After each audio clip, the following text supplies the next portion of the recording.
बासर कब्जा माफिया के डर से चक नंबर 119 रेबे जिला ननकाना तहसील सांगलाहिल की रहायशी फैमिली अपने ही घर से बेघर हो गई। झूठी बेबुनियाद FIR का अंदराज सिर्फ और सिर्फ खौफ फैलाकर कब्ज़ा करना है। मुतासरा फैमिली ने वज़ीर आला पंजाब मोहतरमा मरीम नवाज शरीफ साहिबा, RPO फैसलाबाद सुहेल अख्तर सुहेरा और CPO फैसलाबाद से इंसाफ की अपील की है। आइए आपको सुनाते हैं इस वाक़े की तफसील इन्हीं की ज़ुबानी। जिला ननकाना साहब तहसील सांगलाहिल बलेर चक नंबर 119 का रहायशी हाँ। 5 साल हो गए ने सर मैनू इत्थे आया नूं ते असी बहुत माड़े बंदे हाँ। उत्थे एक मोहसन सलीम शाह है जिहड़ा साडे नाल बहुत ज़्यादती कर रहा। इन्हें अगे भी 2-3 FIR करातियां, फिर साडे ते कराती। मैनू 5 साल इत्थे हो गए ने। बच्चियां नूं लैके उत्थों डरदा आ गया। सिर्फ एक ज़मीन का टोटा आ जिहदे वास्ते ये सब कुछ करन दिया। इन्हें हुण मेरे ते आ परचा करवा दिता जी कि मैं चौधरी साहब 9 लाख का फ्राड करके आ गया। मैं हलफन 6 बच्चों की कसम खा के कहना मेरे 6 बच्चे ने। जे मैं ये किसी गल च भी मुलवस होवां ये सब कुछ झूठ है सर। ये कोई गल भी सच्ची नहीं है। मैं जे रोड सलाम नगर ते रहना गली नंबर 1 च। इत्थे महल्ले च आके पुछ लो 5 साल हो गए ने कदी मेरी कोई शिकायत आई होए। यार ये भी झूठी है। तो पहले भी ये 2-3 FIR करा चुकिया साडे ते, वो भी झूठियां ने। मेरे चाचियां दे, मेरे फुफियां दे, मेरे बच्चियां दे, साडे कम से कम इन्हें 25-30 जड़े ने ना बंदे इन्हें FIR झूठियां च फसा छड़े ने। वो बेचारे मेहनत मजदूरी करते हैं। मेरे चाचे के बेटे ने वो पिशावर काम करते हैं।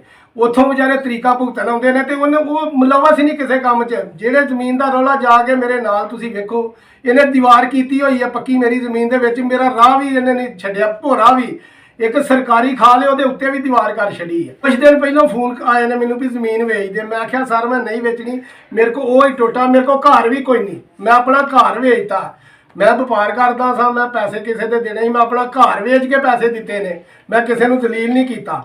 इस बंदे ने सानू जलील कर छड़िया। झूठी FIR करा करा के साडी इज्जत रोलती है इस बंदे ने।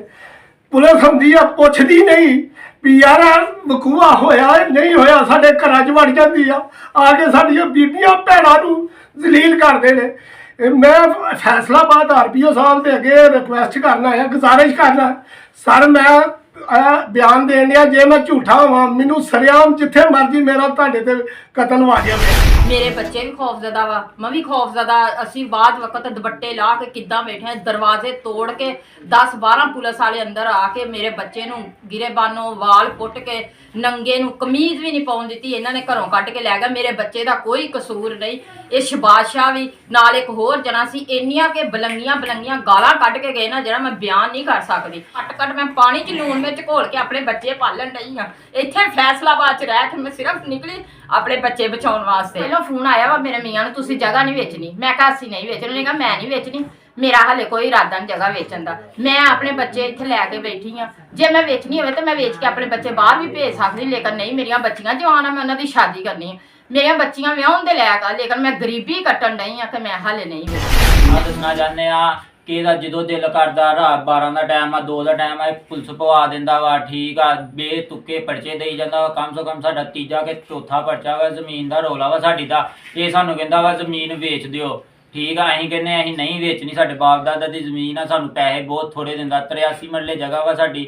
साडे वाल उधर चलदा वा 1.5 लाख नूं मरला, ठीक है। सानू देंदा 20,000 22,000 नूं मरला। असीं किद्दां इहनूं जमीन दे दिए। यूथ की पुलिस किन्नी 3-4 दफा आ चुकी है, आके इन्ना बुरा तशद्दुद करते मेरी वालदा ते हत्थ उठाते बुरे तरीके ना पेश आते। साढ़े दरवाजे तोड़ के अंदर आते बिना वजह। मेरे वालद नूं मेरे भाइयों नूं इन्हां ने परेशान किया बिना वजह। जिन्ने दिन हो गए मेरे भाइयों नूं मेरे भाई नूं थाने च इन्हां ने पेश किया नजायज़ ना कोई गल ना बात। साढ़े ते इन्ने पर्चे दित्ते ने मेरे वालद साहब नूं उन्हां ने इन्ना परेशान किया। पुलिस वाले ने मेरी वालदा ते हत्थ चुक्या, मेरे ते हत्थ चुक्या। असीं इंसाफ चाहते हैं। मेरे पापा नूं इन्ना उन्हां ने परेशान किया। आजमत अली भाई मेरा बड़ा वा, सांडू आ मेरा ते इन्हां नाल बड़ी ज्यादती होण दी भाई। पिंडों ये आए 5 साल हो गए इत्थे आए नूं ते मोहसन शाह वा पिंड दा इन्हां दा। वो इन्हां नाल बड़ी ज्यादती करन दिया वा। ज्यादती इदां कि ओह कहंदा भी जगह जिहड़ी ना मैनूं दिओ, जमीन जिहड़ी ना मैनूं दिओ तुसीं। ओह करोड़ तो उत्ते दी जगह वा ते ओह मंगदा इन्हां कोल 25-30 लाख रुपए। अच्छा ठीक है जी। ओह आए दिन इन्हां दा रेट पवा लैंदा वा, कदी बच्चों चुक के लै जाते हैं। हुण साडा मुंडा एक अंदर हैगा वा। RPO के अगे साडी रिक्वेस्ट हैगी आ भाई भी इहदा कोई इंसाफ सानूं दित्ता जावे।